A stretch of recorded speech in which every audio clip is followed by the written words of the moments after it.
Il était une fois, dans un coin reculé de la savane, un village appelé Kimbada. Le village était paisible, entouré de montagnes et de forêts luxuriantes, où le chant des oiseaux accompagnait chaque lever de soleil. Les habitants de Kimbada vivaient en harmonie avec la nature, respectant les lois sacrées transmises de génération en génération.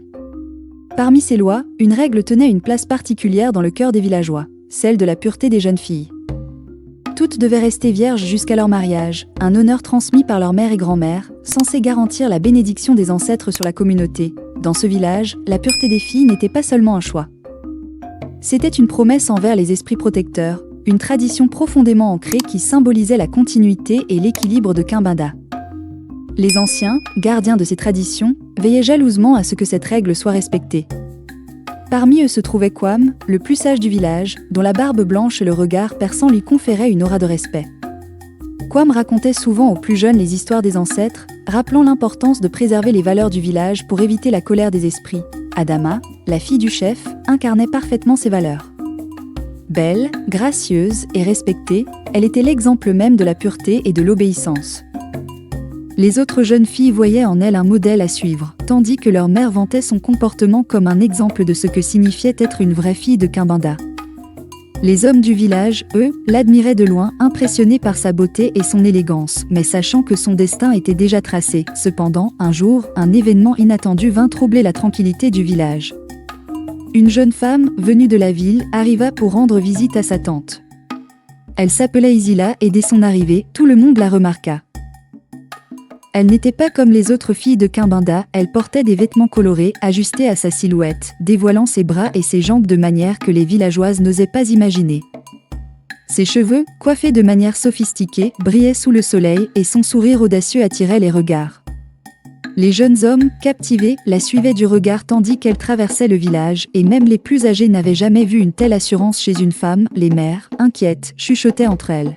« Qui est-elle pour se comporter ainsi » murmura l'une. « Elle est belle, mais son allure. »« Elle va troubler nos filles » répondit une autre. Mais les jeunes filles, elles, regardaient Isila avec admiration.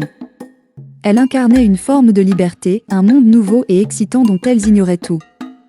Sa démarche, sa confiance et ses vêtements chatoyants brisaient les codes et suscitaient des rêves secrets dans leur cœur. Adama observait Isila de loin, perplexe. Elle n'avait jamais rencontré une femme comme elle, et bien qu'elle soit réservée par nature, quelque chose en Isila l'intriguait. Elle se demandait ce que cela faisait de marcher avec autant d'assurance, sans craindre le jugement des autres. Mais fidèle aux valeurs de son village, elle n'osa pas l'approcher. Elle se contentait de l'observer discrètement. Comme toutes les autres filles de Kimbada, Isila, de son côté, semblait parfaitement consciente de l'effet qu'elle avait sur les villageois. Elle souriait en coin en sentant les regards admiratifs et curieux posés sur elle. Elle marchait d'un pas léger, comme si elle flottait, savourant chaque instant. Elle n'avait jamais connu une vie de restrictions et de règles strictes comme celle de Kimbada, et cela la fascinait de voir à quel point les villageois semblaient soumis à leurs traditions. Elle décida de profiter de son séjour pour bousculer, un peu, ce calme apparent. Un soir, alors qu'elle se promenait près du marché, Isila aperçut un groupe de jeunes filles qui la suivaient timidement, espérant peut-être échanger quelques mots avec elle. Elle s'arrêta et les invita à s'approcher d'un sourire chaleureux. Les filles, surprises et intimidées, hésitèrent un instant, puis s'approchèrent, poussées par leur curiosité. C'était l'occasion rêvée pour elles d'en savoir plus sur cette mystérieuse étrangère qui semblait venir d'un monde complètement différent. Isila entama la conversation d'un ton jovial, racontant des histoires de la ville, décrivant les grandes maisons, les marchés bondés et les fêtes où la musique résonnait jusque tard dans la nuit. Elle parla de la liberté qu'elle y trouvait, du fait que les femmes pouvaient choisir leur vie, décider de leur avenir, sans être contraintes par des règles de pureté ou de virginité. Les jeunes filles, captivées, écoutaient avec fascination. Elles se regardaient entre elles, imaginant ce monde de liberté où elles pourraient vivre selon leurs propres règles. Parmi elles, une jeune fille nommée Kezi, connue pour son esprit rebelle, osa poser la question qui brûlait les lèvres de toutes. « Isila, est-ce que les filles de la ville sont obligées de rester vierges jusqu'au mariage ?» demanda-t-elle, rougissant légèrement. Isila éclata de rire. « Bien sûr que non. Ma chère, les femmes de la ville sont libres de faire leur propre choix. C'est leur vie, et elles en sont les seules maîtresses. » Elle les regarda, souriant de manière encourageante. « Pourquoi voulez-vous vous enfermer dans des règles qui ne vous apportent rien ? vous méritez de vivre, de découvrir le monde, sans craindre le jugement. » Ces mots résonnèrent dans le cœur des jeunes filles comme une mélodie interdite mais envoûtante. Elles savaient que leur mère et les anciens désapprouveraient de telles idées, mais pour la première fois, elles commençaient à se poser des questions. Et si Isila avait raison? Et si elles pouvaient, elles aussi, vivre selon leurs propres choix, sans les restrictions imposées par leur tradition? De jour en jour, l'influence d'Isila grandissait parmi les jeunes filles de Kimbinda. Elles la regardaient comme un modèle, une femme libre et indépendante, quelque chose qu'elles n'avaient jamais imaginé pouvoir devenir. Adama elle-même, bien que déchirée entre ses devoirs et cette nouvelle fascination, ne pouvait s'empêcher de sentir cette envie de liberté bouillonner en elle. Isila, en bonne observatrice, remarqua rapidement que son discours semait des graines d'indépendance et de doute dans l'esprit des jeunes filles de Kimbinda. Elle les invitait parfois à des discussions discrètes, à l'abri des regards des anciens et des parents. Lors de ces rencontres secrètes, elle parlait des villes lointaines, des femmes qui travaillaient, qui gagnaient leur propre argent, qui vivaient seules et prenaient leurs propres décisions sans dépendre de quiconque. Elle leur décrivait un monde où les femmes étaient respectées pour leur force, leur intelligence, et non seulement pour leur pureté. Adama, bien que réticente au début, ne put s'empêcher de céder à la tentation de rejoindre ces rassemblements secrets. Elle se disait qu'en tant que fille du chef, elle devait savoir ce qui se disait et se faisait en cachette. Cependant, plus elle écoutait les récits d'Isila, plus elle se sentait tiraillée entre les traditions qui avaient bercé son enfance et les promesses de liberté et de choix que lui offrait Isila. Un soir, alors que les jeunes filles s'étaient rassemblées autour d'un feu pour écouter Isila, celle-ci leur raconta une histoire qui marqua profondément Adama et ses compagnes. Elle leur parla d'une femme du nom de Sana, qui avait grandi dans un petit village semblable à Kimbinda, mais qui avait osé partir pour vivre sa vie ailleurs. Sana, selon Isila, avait bravé les interdits de sa communauté pour choisir un destin qui lui appartenait. Elle avait ouvert une boutique dans une grande ville et vivait maintenant dans une maison qu'elle avait achetée elle-même. Elle n'a pas laissé les traditions décider de son avenir, conclut Isila avec un sourire. Elle est libre et heureuse, ces mots éveillèrent en Adama un sentiment d'injustice qu'elle n'avait jamais ressenti auparavant. Elle se demandait pourquoi elle-même et les autres jeunes filles de Kimbinda devaient tant se soucier de préserver une tradition qui leur paraissait soudain lourde et oppressante. Pourquoi leur vie entière devait-elle être définie par cette pureté? Pourquoi les ancêtres avaient-ils imposé de telles restrictions? Les jours passèrent et le changement chez les jeunes filles de Kimbinda devint visible, même pour les yeux les plus avertis du village. Les mères se mirent à remarquer que leurs filles passaient plus de temps à se coiffer, à s'embellir et à porter des vêtements un peu plus colorés, influencés par l'audace d'Isila. Certains jeunes hommes du village, eux aussi, ne manquaient pas de remarquer ces changements et ne cachaient pas leur intérêt pour cette nouvelle allure de féminité. Bakari, le marchand itinérant, saisit l'occasion pour faire sa cour à quelques jeunes filles en leur offrant de petits cadeaux modernes venus de la ville. Bientôt, une rumeur commença à circuler dans le village. Alimentées par les chuchotements et les regards furtifs, les filles de Kimbinda n'étaient plus aussi pures qu'elles le prétendaient. Les parents, d'abord en colère, pensèrent que cela n'était que des commérages, une simple épreuve de l'adolescence. Cependant, les anciens du village, inquiets, décidèrent d'organiser une réunion pour discuter de la conduite des jeunes filles et des changements observés. Kwam, le sage du village, s'exprima en premier. « Il y a des choses que nous ne pouvons pas ignorer. Les traditions de nos ancêtres ne sont pas des choses que l'on peut choisir d'abandonner selon ses envies. Elles ont été instaurées pour protéger l'harmonie de Kimbinda et assurer notre prospérité. » D'autres anciens hochèrent la tête, approuvant les paroles de Kwam, tandis que les parents, anxieux, écoutaient attentivement, inquiets pour leur fille. Le chef du village, père d'Adama, exprima également sa préoccupation. « J'ai entendu dire que cette étrangère, Isila, a une influence malsaine sur nos filles. Elle leur montre un mode de vie qui n'est pas le nôtre, et elle semble fascinée par ses récits. Peut-être devrions-nous lui demander de partir pour préserver notre paix. » Mais Kwam leva la main pour apaiser l'assemblée. Avant de prendre une telle décision, faisons appel aux ancêtres pour qu'ils nous guident. Peut-être y a-t-il une épreuve que nous devons surmonter. Si nos filles se sont égarées, nous devons leur montrer la voie. Ainsi, une grande cérémonie fut organisée pour invoquer les esprits protecteurs de Kimbinda. Autour d'un feu sacré, les anciens, vêtus de parures symbolisant leur lien avec les ancêtres, psalmodièrent des chants pour demander leur guidance et leur sagesse. La nuit était noire, le silence pesant, comme si la nature elle-même retenait son souffle. Les anciens fermèrent les yeux, se concentrant pour recevoir les paroles des esprits. Après un long moment de silence, Kwam ouvrit les yeux et annonça d'une voix solennelle, « Les ancêtres nous demandent un sacrifice. Ils veulent une vierge pour restaurer la bénédiction de Kimbinda. Si aucune n'est trouvée, la colère des esprits s'abattra sur notre village et nous connaîtrons une période de souffrance et de désolation. » Les villageois furent stupéfaits. Un frisson de peur parcourut l'assemblée. L'idée qu'il n'y ait peut-être plus de vierges dans le village semblait impensable, et pourtant, les récents changements de comportement chez les jeunes filles avaient semé le doute dans leur cœur. Le lendemain matin, tous les parents amenèrent leurs filles devant les anciens pour le test de pureté. Les jeunes filles, nerveuses et effrayées, se tenaient en ligne, regardant leurs parents avec appréhension.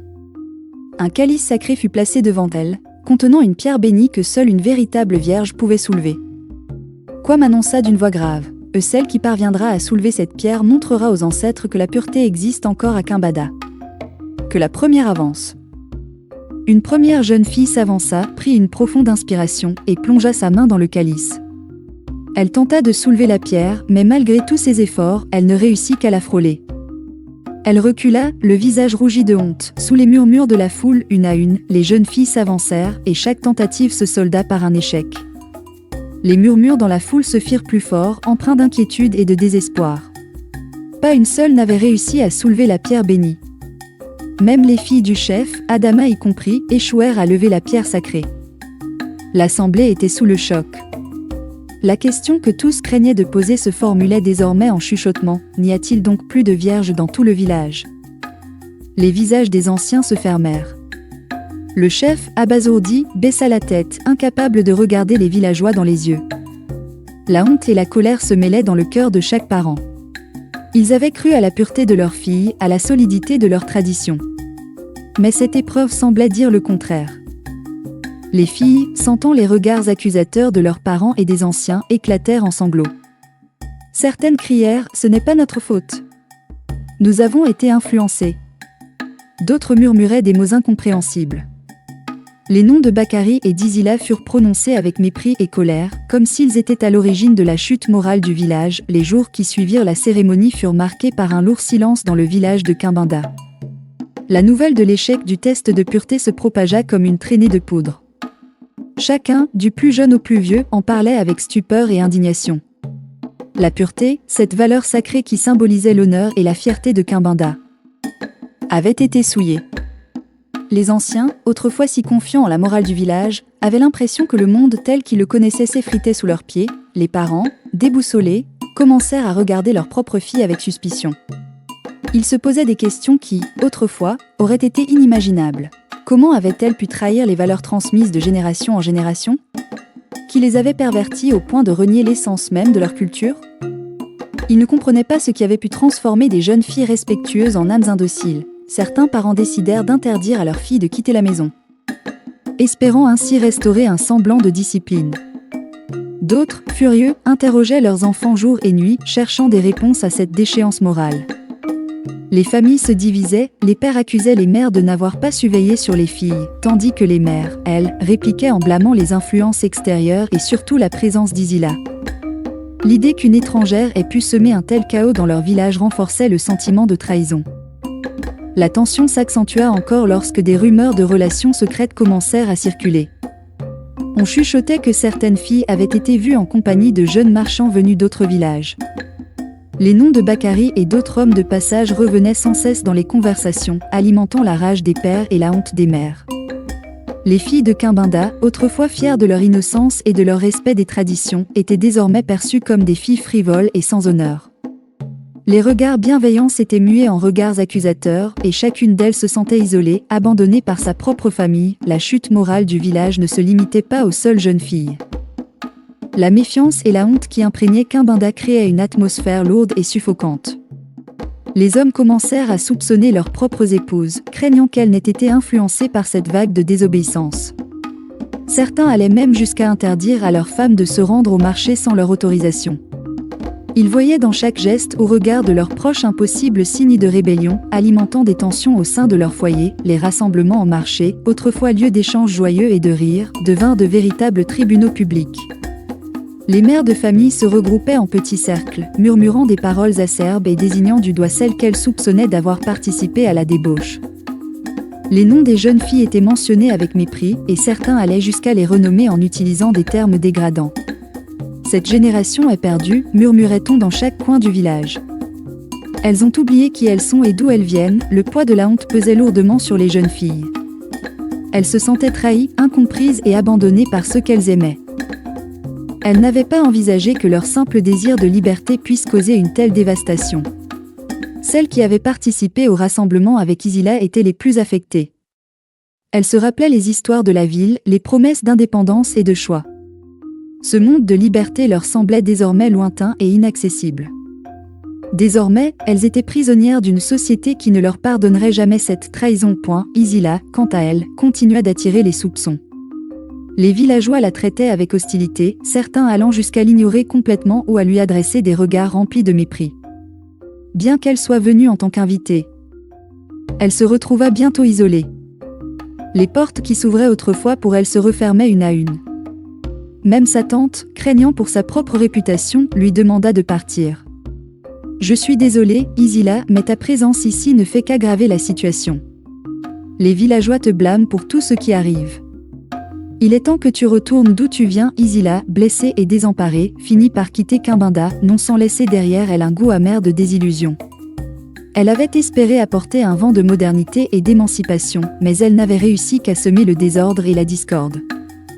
Les jeunes filles, quant à elles, se retrouvèrent face à leur choix. Sans personne pour les guider. Elles se sentaient piégées entre leur désir de liberté et le poids des attentes de leur communauté, mais ce n'était que le début de la chute morale de Kimbinda. Car les anciens, voyant les liens se défaire et la pureté disparaître, décidèrent de renforcer les règles. Ils imposèrent de nouvelles restrictions, interdisant aux jeunes filles de quitter le village sans la supervision d'un parent. Les rassemblements mixtes furent proscrits et même les cérémonies festives furent réduites pour éviter tout débordement. Les rituels de purification devinrent fréquents, avec des prières adressées aux ancêtres pour tenter de restaurer la bénédiction perdue. Malgré tous ces efforts, les esprits ne semblaient pas apaisés. Les récoltes continuèrent de flétrir, les rivières autour du village s'asséchaient et les animaux tombaient malades. Les anciens y voyaient un signe que la colère des ancêtres n'était pas encore apaisée. Les villageois commençaient à craindre une malédiction éternelle. Certains parlaient même de quitter Kimbinda, pensant que le village était définitivement maudit. Le désespoir gagna peu à peu chaque foyer. Le silence s'installait dans les maisons, entrecoupé de chuchotements et de prières. Les familles autrefois unies s'effritaient sous le poids de la suspicion et de la honte. Les jeunes filles, autrefois fières de leur appartenance à Kimbinda, ne se reconnaissaient plus dans les valeurs imposées par leur communauté. Elles se voyaient comme des étrangères dans leur propre village, privées de leur innocence, de leur liberté, et désormais même de leur dignité. Kimbinda, autrefois symbole de pureté et d'harmonie, était devenu un lieu de division et de peur. Les regards des anciens étaient sombres, chargés de regrets et de reproches. Les villageois se rendaient compte, un peu trop tard, que la rigidité de leurs traditions avait contribué à éloigner leurs propres enfants. Les jours passèrent et la situation à Kimbinda ne fit qu'empirer. La sécheresse continuait de sévir, les rivières s'asséchaient et la terre se craquelait sous l'intensité du soleil. Les récoltes, qui autrefois nourrissaient le village en abondance, n'étaient plus qu'un souvenir. Les villageois, désemparés, cherchaient des réponses, des explications, une solution pour apaiser la colère des ancêtres.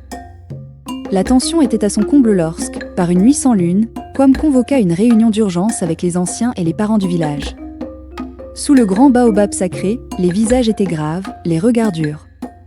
Kwam prit la parole, sa voix résonnant dans le silence de la nuit. « Mes frères, mes sœurs, nous avons échoué à protéger nos valeurs.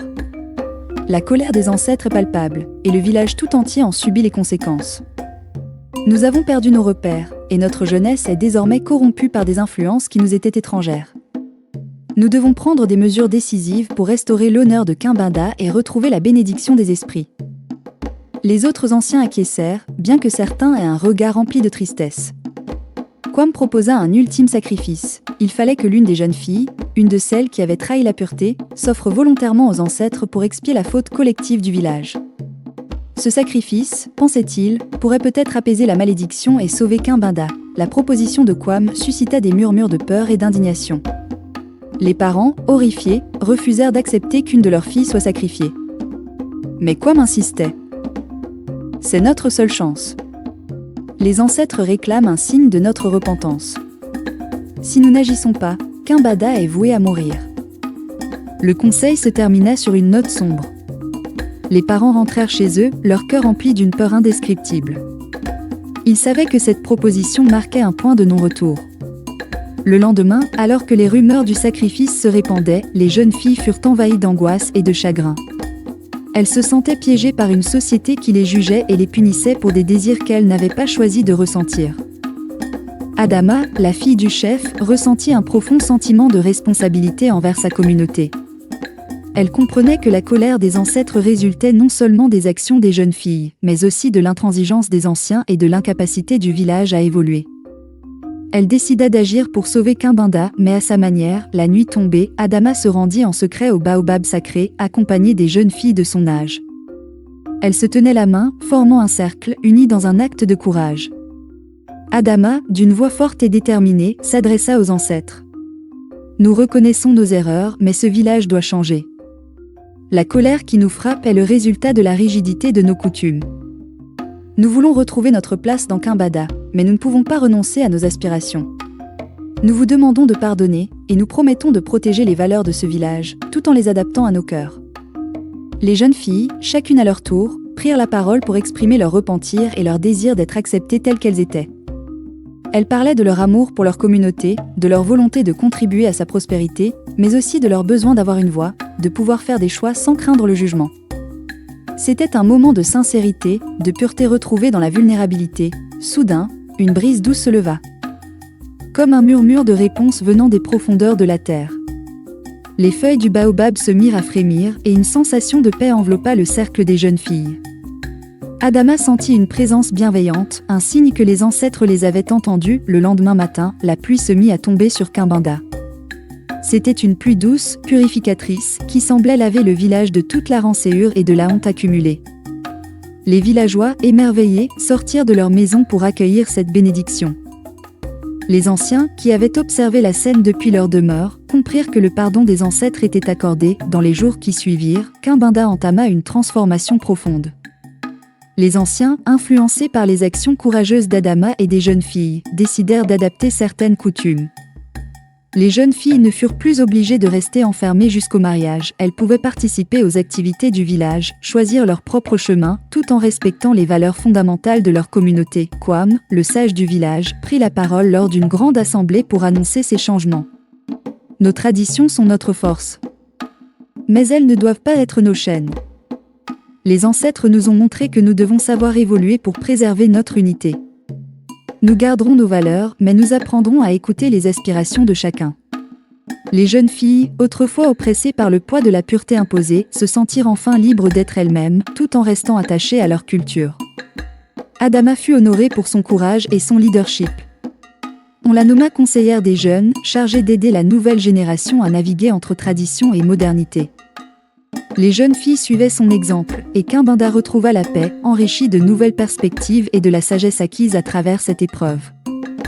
L'histoire de Kimbada, de sa chute morale et de sa renaissance, devint une légende transmise de génération en génération. On parlait d'Adama, la fille du chef, qui avait eu le courage de défier les traditions pour sauver son village, et des jeunes filles qui, en cherchant la liberté, avaient trouvé leur place au sein de la communauté.